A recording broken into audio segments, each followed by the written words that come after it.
일을 할 때 완벽주의 성향이 있어서 회의 때마다 의견을 내고 지적하고 싶어집니다.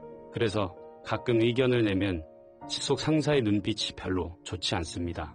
왜 그런지 이유는 잘 모르겠지만 아마 제가 잘난 체 한다고 생각해서일까요?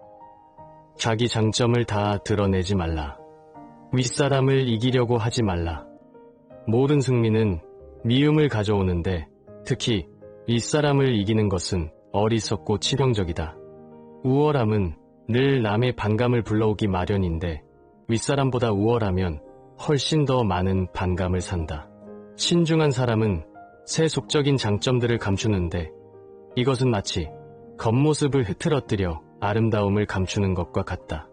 사람들은 남들이 행운을 누리고 좋은 기질을 가진 것은 별로 신경 쓰지 않지만 자신보다 재능이 뛰어난 것은 참지 못한다. 둔주라면 더 그럴 것이다. 다행히도 별은 우리에게 이런 지혜를 가르쳐준다. 비록 태양의 자녀인 별들은 빛을 내지만 절대 태양보다 밝게 빛나려고 하지 않는다. 그럼 회사에서는 무슨 말을 해야 하나요? 그냥 가만히 있어야 할까요? 사수는 모든 것을 드러낸다. 일할 때 전부를 드러내지는 말라. 새로움에 대한 감탄은 성과의 가치를 높인다. 패를 다 보이는 게임은 도움이 안 될 뿐더러 즐겁지도 않다. 성과를 곧장 드러내지 않으면 상대방이 기대하게 되는데 특히 모두가 기대하는 중요한 직책에 있을 때는 기대감이 더 높아진다. 따라서 모든 일에 신비감을 주어 존경심을 유발해야 한다.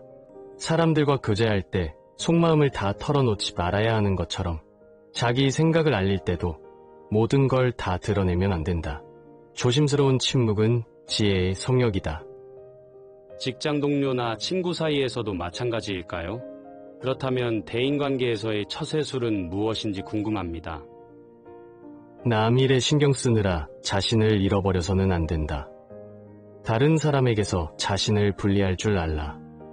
거절하는 법을 아는 것이 삶의 큰 교훈일진데 그보다 더 중요한 것은 일이나 사람과의 관계에서 자신을 분리해낼 줄 아는 것이다. 귀중한 시간을 좀먹는 이상한 일들이 있는데 그런 골치 아픈 일을 하느라 분주해지면 아무 일도 하지 않는 것보다 더 해롭다. 지혜로운 사람은 남 일에 끼어들지 않는 거로 충분하지 않고 남의 간섭도 받지 말아야 한다. 남 일에 너무 신경 쓰느라 자기 자신을 잃어버려서는 안 된다. 친한 친구가 한 명 있는데 이 친구랑 있으면 항상 마음이 불편합니다. 왜냐면 약속 시간에 늦거나 연락이 두절되거나 기본적인 예의 범절을 지키지 않기 때문인데요. 그런데 막상 만나면 또 재밌고 편해서 자꾸 만나게 됩니다. 하지만 만날 때마다 스트레스를 받습니다. 어떻게 해야 될지를 모르겠어서 답답합니다. 사람들의 결점에 익숙해지는 것도 배워야 할 재주다. 지인의 결점에 익숙해져라. 추한 얼굴에 익숙해지는 것처럼 지인의 결점에도 익숙해져야 한다. 의존적인 관계에 있을 때는 더욱 그래야 한다. 함께 살아갈 수 없을 정도로 고약해도 함께 살아갈 수밖에 없는 사람들이 있다. 따라서 추한 얼굴에 익숙해지듯 그들에게 익숙해지는 것도 삶에 필요한 수완이다. 그렇게 되면 어떤 끔찍한 상황에서도 놀라지 않는다. 물론 처음에는 겁이 나겠지만 그 공포는 차츰 사라지게 된다. 또한 깊이 생각하면 불쾌한 일을 예방하거나 견딜 수 있어서 좋다. 그러면 직장 생활하면서 겪는 어려움 같은 건 어떻게 대처해야 할까요? 불행을 잘 극복하는 것보다 아예 처음부터 피하는 게 더 낫다. 어렵고 위험한 일은 피하라. 이것은 지혜의 가장 중요한 핵심 중 하나다. 뛰어난 능력을 갖춘 사람에게는 늘 양극단 사이가 멀다. 즉, 한쪽 끝에서 다른 쪽 끝으로 가는 길이 먼데 그 가운데는 늘 신중함이 있다. 따라서 그들은 행동 결정을 내리는데 시간이 걸린다. 어렵고 위험한 상황을 잘 극복하는 것보다 처음부터 아예 피하는 게 더 쉽기 때문이다. 이렇게 위험한 상황은 우리 판단력을 시험하는데 이를 해결하는 것보다 피하는 게 더 안전하다. 위험 하나는 더 크고 어려운 위험으로 이어지며 추락으로 연결될 수도 있다. 어떤 사람들은 기질이나 국민성 때문에 무모하게 그런 위험한 일에 끼어든다. 그러나 이성의 불빛 아래 걷는 사람은 항상 문제 앞에서 매우 신중하다. 그런 사람은 위험을 극복하는 것보다 처음부터 관여하지 않는 것이 더 용기 있는 행동임을 알고 있다.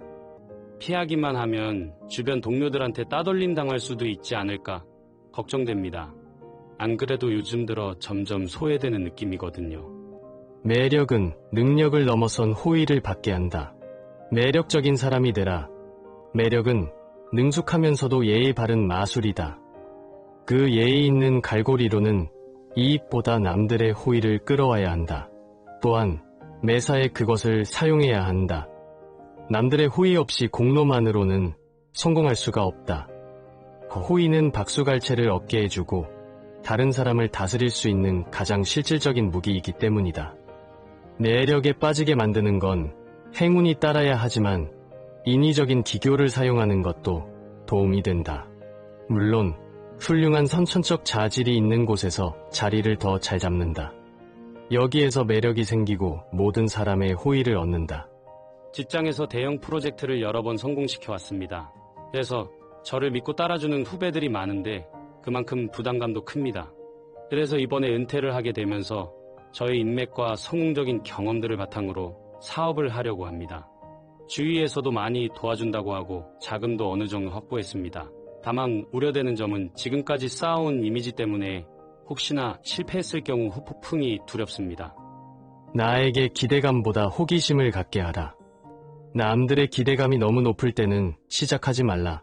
전에 아주 유명했던 사람도 이후에 과도한 기대감에 부응하지 못해 불행해지는 경우가 많다. 현실은 절대 상상을 따라가지 못한다. 완벽해지는 상상을 하는 건 쉽지만 실제로 완벽해지기는 매우 어렵기 때문이다. 상상이 욕구와 결합하면 늘 실제보다 더 큰 기대감을 낳는다. 그래서 아무리 탁월한 것이라도 이미 높아진 기대감을 만족하게 하기엔 역부족이다. 그리고 지나친 기대를 했다가 실망하게 되면 감탄보다 환멸이 더 빨리 찾아온다. 기대감은 사실을 크게 왜곡한다. 따라서 지혜로운 사람이라면 잘못된 기대를 바로잡고 그 기대 이상의 만족을 주도록 노력해야 한다. 명성을 얻는 시작은 자신에 대한 기대감을 높이는 게 아니라 호기심을 갖게 하는 것이다. 물론 실제가 기존의 기대치를 능가하고 남들 생각보다 더 좋으면 결과도 더 좋다. 하지만 반대로 나쁜 일은 나쁠 거라는 기대가 클 때 시작하는 게 낫다. 나쁜 일에서는 오히려 부풀리는 게 도움이 되기 때문이다. 과장된 기대와 달리 실제로는 덜 나쁘다는 사실이 드러나면 오히려 박수를 받는다. 얼마 전 친구를 고소했습니다. 평소 친하게 지내던 친구였는데 함께 사업을 하다가 돈 문제로 틀어지게 되었습니다. 그때 당시 제가 돈을 투자하고 친구는 운영을 담당했는데 결국 망했고 빚더미에 앉게 되었습니다. 저를 신뢰하는 사람에게 투자받은 돈이 꽤 있었는데 그걸 갚지 못했고 지금은 사기죄로 고소를 당했습니다. 하지만 그 친구는 아무런 처벌도 받지 않았고 현재 다시 재기하여 승승장구하고 있습니다. 저는 그동안 열심히 일하면서 모은 돈을 거의 날렸고 정신적으로도 힘든 상태입니다. 너무 답답합니다. 남에게 자기 명예를 다 맡겨서는 안 된다. 명예 보증을 받지 않고는 자기 명예를 맡기지 말라. 침묵하면 공동 이익을 얻고 발설하면 공동 손실을 얻게 해야 한다. 명예가 관련된 이해관계에서 늘 함께하는 공동계약이 맺어져야 한다. 즉, 자기 명예를 지키는 것이 곧 상대의 명예도 지키는 것이어야 한다. 절대 남에게 자기 명예를 다 맡겨서는 안 된다. 하지만 혹여 그런 일이 생길 수밖에 없다면 그 신중함을 압도하는 경계심을 발동해야 한다. 위험과 이해관계를 함께 나눔으로써 함께한 사람이 자신에 대해 불리한 증언을 하지 못하게 해야 한다. 저는 지금까지 살면서 저 스스로 대단한 사람이라고 생각하며 살았습니다. 하지만 최근 들어 현실 세계와 마주치면서 저의 한계를 느끼고 있습니다. 앞으로 사회생활을 하면서 겪게 될 수많은 난관들을 헤쳐나갈 수 있을지 두렵습니다. 당신이 일을 필요로 하는 게 아닌 일이 당신을 필요로 해야 한다. 남들이 탐내는 사람이 되라. 숱한 사람들의 호의를 얻기는 쉽지 않다. 그리고 현명한 사람들의 호의를 얻는다면 그건 큰 행운이다. 보통은 임기가 끝난 사람에게는 미적지근한 태도를 보이지만 계속 호의를 얻고 유지하는 방법이 있다. 가장 확실한 방법은 일과 재능에서 탁월함을 드러내는 것이다. 또한 친절한 태도도 효과가 있다. 사람들이 당신의 탁월함에 의존하게 만들어야 한다. 즉, 당신이 그 일을 필요로 하는 게 아니라 그 일에서 필요한 존재가 되어야 한다. 어떤 사람은 직위를 명예롭게 하고 또 어떤 사람은 직위 때문에 명예로워진다.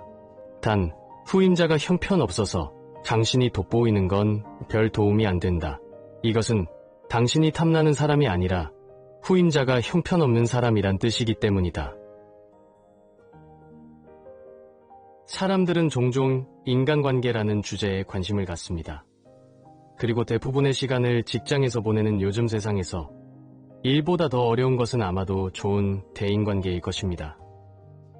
하지만 이런 문제에 직면했을 때 현명하게 대처하는 방법을 아는 사람은 많지 않습니다. 따라서 이러한 질문에 답을 제시하는 고전 명작을 읽는 것은 매우 유익하다고 할 수 있습니다. 발타자르 그라시아는 바로크 시대 스페인의 작가이자 철학자였습니다. 그는 당대 가장 유명한 인물 중 한 명이었으며 오늘날까지도 널리 읽히고 있습니다. 왜냐하면 그의 작품은 현대인에게도 여전히 유용하며 우리 마음속 깊은 곳에 자리 잡고 있는 생각과 감정을 건드리기 때문입니다. 저자는 기독교 신앙을 기반으로 하여 도덕주의 관점에서 저술활동을 했습니다. 즉, 선과 악 사이의 균형을 유지함으로써 미덕을 실천하도록 가르쳤습니다. 이를 위해서는 이성과 의지력이 필수적이라고 강조했습니다. 또한 저자는 개인의 행복 추구권을 인정했으며 세속적인 성공 역시 긍정적으로 보았습니다. 다만 물질적인 부를 얻기 위한 지나친 욕심은 경계했습니다. 저서는 주로 자기계발서 성격을 띠며 타인과의 관계 형성법, 처세술, 화술, 리더십 등 다양한 분야를 다루고 있습니다. 주중 오늘 소개해드린 사람을 얻는 지혜는 우리들에게 꼭 필요한 조언만을 모아놓은 주옥 같은 내용이라고 할 수 있습니다. 평소 명언 처세 관련하여 관심 있으신 분께 더욱더 추천드리는 책입니다.